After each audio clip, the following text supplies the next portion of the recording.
Leviathan, the colossal entity resting at the bottom of the ocean. There are things beneath the sea so vast that humanity doesn't even have words to describe them. It doesn't swim. It doesn't hunt. It doesn't make a sound. It simply exists like a forgotten piece of the planet itself. And one of those entities is known to the SCP Foundation by a name that even veteran researchers hesitate to speak: SCP-169 Leviathan. A breathing continent. No one has ever seen SCP-169 in its entirety. Everything humanity knows comes from fragmented data, corrupted satellite images, naturally warped seabed maps, and massive landmasses shifting despite the absence of any tectonic plate movement. Every time the Foundation compiles the data, they reach the same terrifying conclusion: it is too large to be classified as a creature, and far too alive to be a continent. Its length is estimated to be at least 2,000 kilometers, possibly stretching beyond 8,000. A single colossal body buried deep beneath the Atlantic Ocean,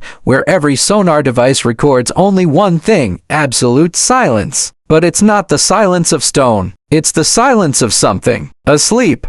The most frightening part isn't its size, it's its movement. Leviathan doesn't wake. It doesn't swim. But sometimes it slowly shifts, barely, gently. And yet, a movement of only a few meters has triggered emergency alerts across the globe: magnitude 7 earthquakes in the open ocean, sudden changes in seafloor depth, and entire coastlines in South America and Africa drifting out of alignment, causing GPS interference across thousands of kilometers. All of it from a simple change in posture. Once, satellites detected an area of seabed hundreds of kilometers wide sliding as if a massive rug were being gently pulled. The Foundation declared an Omega-level alert. 40 minutes later, everything stopped, and they realized something far more disturbing: SCP-169 was just breathing. The Foundation cannot destroy it. They cannot move it. The only thing they can do is monitor it and hope it never wakes up.